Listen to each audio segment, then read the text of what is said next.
Welcome in, and thank you so much for joining us today for your custom deep dive. I'm your host, and alongside our resident data expert, we've got a really compelling one lined up for you today. We really do. I'm excited to get into this one. Yeah, me too. So today our mission is to unpack a highly specific, incredibly intriguing, and frankly somewhat mysterious data set. We have in front of us the official preview for AFT Dice Season 12, Round 5. Right, round 5. And when I say we are looking at raw data, I mean we are looking at the absolute bare bones here. It is a pure, unadulterated distillation of 9 upcoming matchups. Just the numbers. Exactly. We've got the team names, the venues, and this fascinating string of numbers labeled with the word picture for every single team. Yeah, that picture string is key. There's no commentary in the source material, no pundits giving their hot takes. It is just the raw mathematical architecture of a competitive landscape entering its 5th round. What's fascinating here is how that raw architecture actually gives you a much clearer view of the season than, hours of talking heads ever could. Oh, absolutely. When you look at these numeric sequences attached to the teams, there's a distinct mathematical harmony that tells an entire story. Because this is the preview for round 5. It means every team in this simulated league has exactly 4 games under their belt. Right. And 4 games is a magic number in sports analytics, but it's especially critical in a dice-based simulation like this one. Because of the variance, right? Exactly. Yeah. It is the exact point in a season where statistical variance starts to settle down and true trends begin to emerge. The data we're looking at shows very clear tiers. Very clear. We have a distinct upper echelon, a massive congested middle ground, and a very clearly defined and honestly somewhat tragic bottom. Yeah, tragic is the right word. And a theme we're going to see heavily today as we break down the entire landscape is the friction between strategic skill and the cold, hard chaos of the dice. I'm really glad you brought up the dice mechanics right away, because that fundamentally changes how we have to analyze this. It changes everything. It makes me wonder, when we look at these top-tier teams, are we looking at superior roster construction and strategy, or are we just looking at teams that got a hot hand early on? That is the ultimate question here. Okay, let's unpack this by starting right at the top of the mountain. We're looking at the elite tier, the teams sitting pretty at 3-1. The 3-1-0 sequence. Right. They've successfully navigated the variance of the early season and secured their spot. And the absolute marquee heavyweight bout of round 5 is unquestionably Richmond taking on North Melbourne at the MCG. Without a doubt. I mean, this is the premier clash of the round. You look at the raw data, and Richmond is holding the number 4 picture spot with that 3-1-0 record. 3 wins, 1 loss, 0 draws. Exactly. But their opponents, North Melbourne, boast the ultimate top spot in the entire data set. They are sitting right at the absolute peak as the number 1 ranked team, also at 3-1-0. So we have the number 1 team facing off against the number 4 team, colliding at the MCG. It's massive. In a dice-based environment, when 2 heavyweights like this meet, how much of it is actually about dominance and how much of it is just survival? Yeah. Because they've clearly both proven they can beat up on the rest of the field, right? That is the exact question this matchup answers. For you, as an observer of this league, this game is the ultimate litmus test for early season validity. Both of these teams have enjoyed favorable outcomes in 75% of their matchups so far. Which is huge. It is. And in a probability-driven game, stringing together 3 wins in 4 games requires either an incredibly sound risk mitigation strategy. Like knowing exactly when to push your luck and when to play it safe. Right, exactly. Or it just requires a profound run of good fortune. When they face each other, the margin for error just evaporates completely. So something has to give. The resulting data from this single matchup is going to drastically alter the picture rankings for the entire league, because one of these teams is going to be exposed to regression. It's the immovable object meeting the unstoppable force, but with a 20-sided die thrown into the mix. Exactly. But they aren't the only high flyers sitting at 3-1. We've seen what happens when equals collide, but what about when the data is entirely lopsided? Oh, this is a great point. Let's look over at Optus Stadium. We have the West Coast Eagles flying incredibly high. Their picture index ranks them 2nd overall, comfortably at 3-1. Picture 2-3-1-0. All right. And they are going up against Fremantle. But Fremantle's data paints a much, much darker picture. It is a staggering contrast. Fremantle is sitting all the way down at the number 16 spot with a 1-3 record. Picture 16-1-3-0. Right. So while the Richmond and North Melbourne game is a clash of titans, this Optus Stadium matchup tests a totally different dynamic within the simulation. You have the number 2 ranked team facing off against the number 16 ranked team. On paper, based purely on this mathematical snapshot, the Eagles have a massive statistical advantage. I'd actually argue that's exactly what makes Fremantle so dangerous here. So, Because playing a standard low-variance strategy against a 3-1 giant in a dice league is essentially a slow death sentence. oh, I see what you mean. Yeah, you're just hoping their dice run cold. Hmm. As an underdog sitting at 1-3, you have to embrace the chaos. You have nothing to lose. Exactly. You have to force the issue, perhaps opting for high-risk tactical modifiers, assuming the simulation allows for it, of course, just to spike your chances of an upset.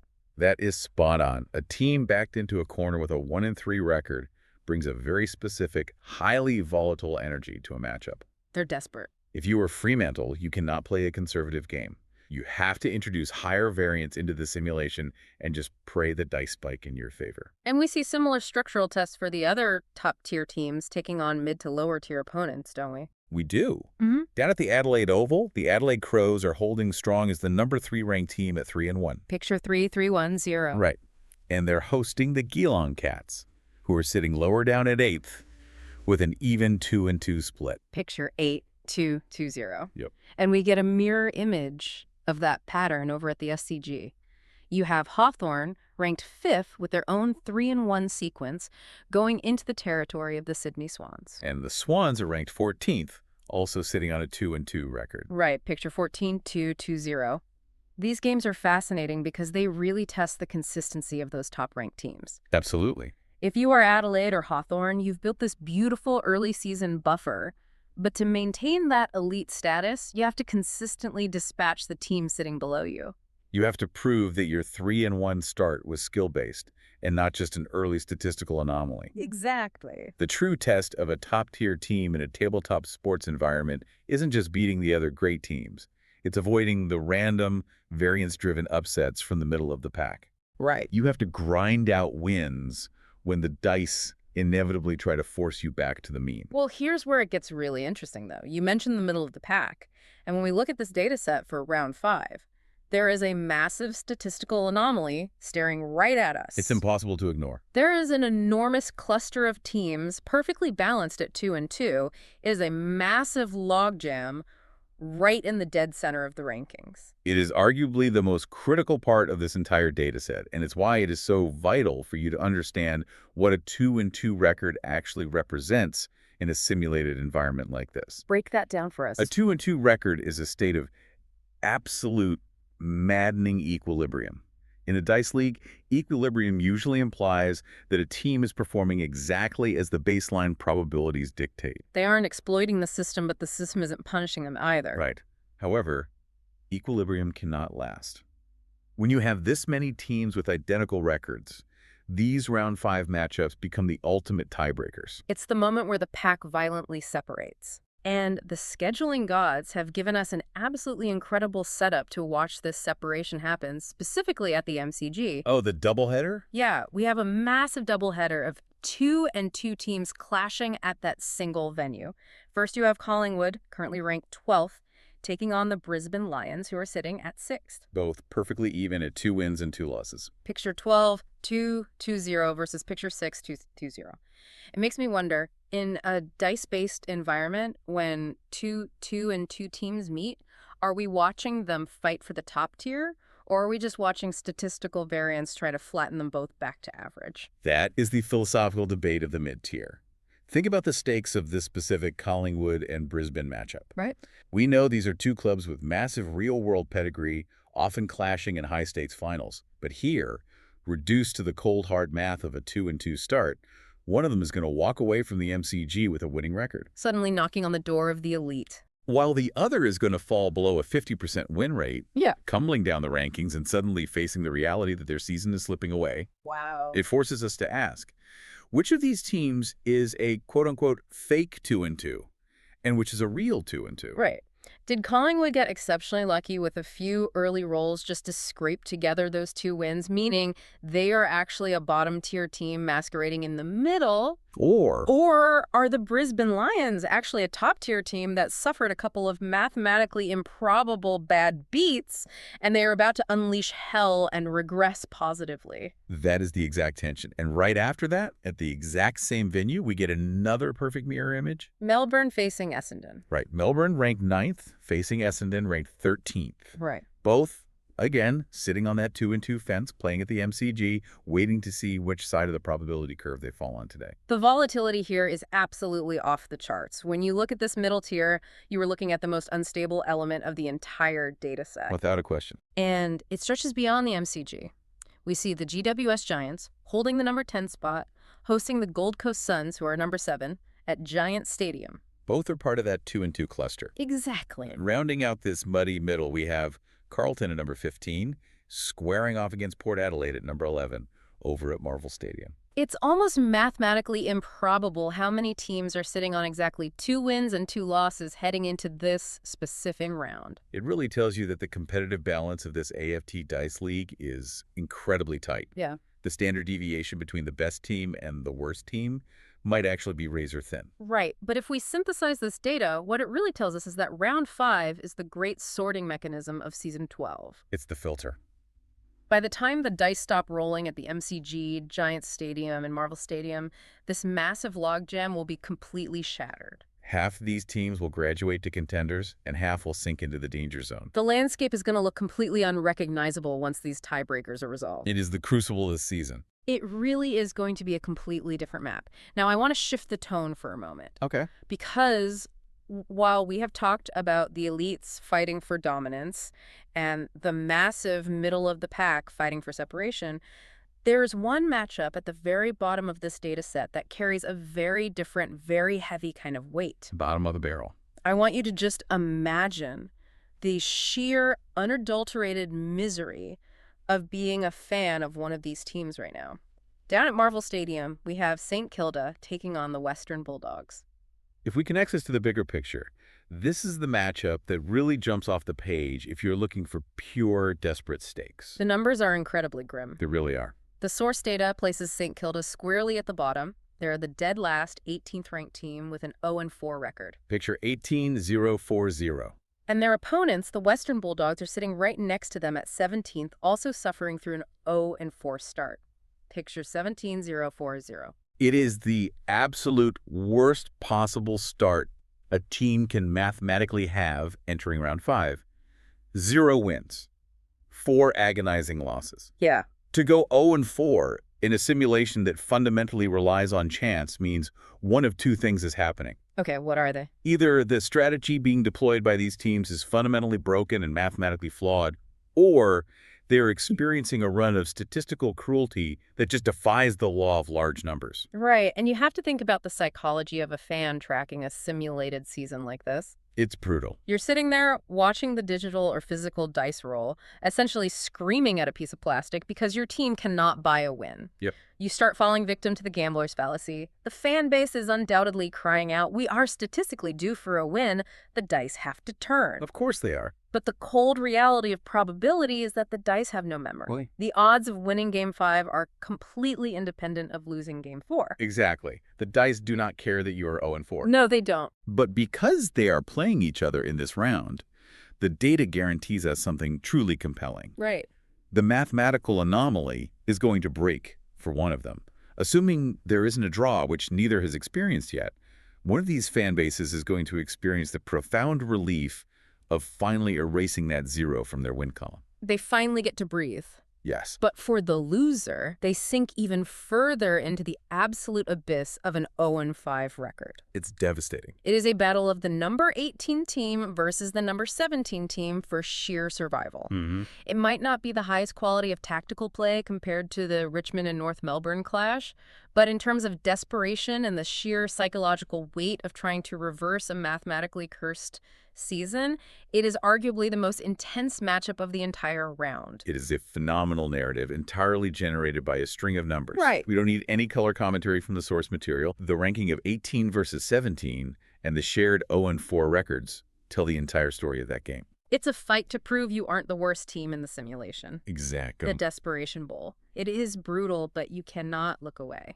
Yeah, you can. Before we wrap up this deep dive, I want to round up the geographic footprint of this data, because the venues tell an interesting story about how this round is physically or virtually taking place. It's quite concentrated. It is. The MCG is absolutely dominating the landscape of Round 5. It is hosting 3 distinct, incredibly pivotal matches. Right. You have the Collingwood and Brisbane tiebreaker, the Melbourne and Essendon tiebreaker, and that massive top-tier heavyweight clash between Richmond and North Melbourne. The MCG is truly the epicenter of Round 5. It's fascinating how the random scheduling aligns so perfectly to make one venue the absolute proving ground for both the elite tier and the volatile middle tier on the exact same weekend. Then you have Marvel Stadium pulling double duty.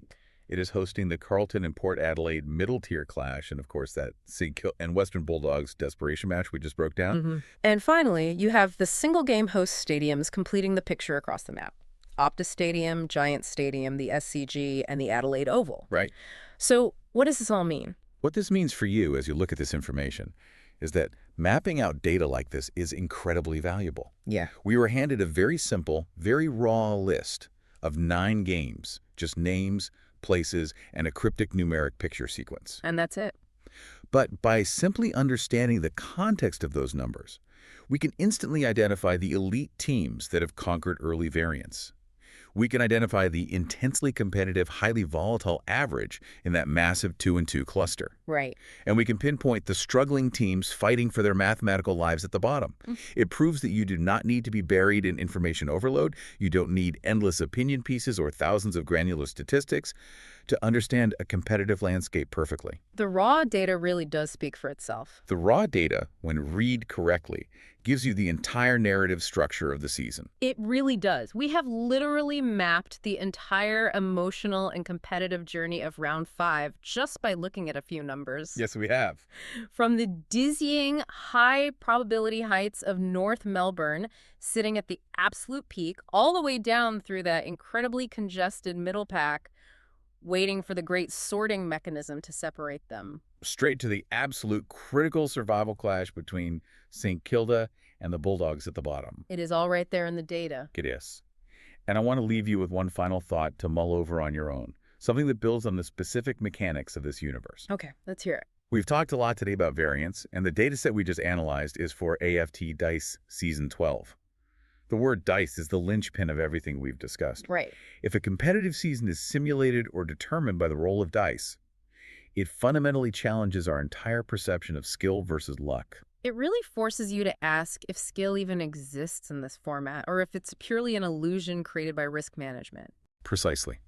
When we see St Kilda and the Western Bulldogs languishing with an 0-4 record, our human instinct, trained by decades of watching real-world sports, is to label them as bad teams with poor fundamentals. Right, because that's what we're used to seeing. But if their performance is dictated by dice mechanics, are they actually bad? Or are they simply experiencing a statistical anomaly of bad rolls that the laws of probability say must eventually reverse? That's a great point. As you watch these games unfold, or as you track the results of this simulation, ask yourself, are you watching a battle of strategic skill and brilliant tactical modifiers, or are you simply watching the inevitable ruthless correction of statistical variance? It makes those rankings look a lot different when you view them through the lens of pure chance. It really does. That completely flips the script on how you evaluate every single one of these teams. It makes you question whether the #1 ranked team is a genius or just the luckiest team in the room. Exactly. A massive thank you to you for joining us on this deep dive. We absolutely love taking these raw, complex data sets and finding the hidden stories and philosophical questions within them alongside you. It's been a blast. Keep questioning the numbers, keep exploring those hidden patterns, and most importantly, keep your curiosity alive. We will see you next time.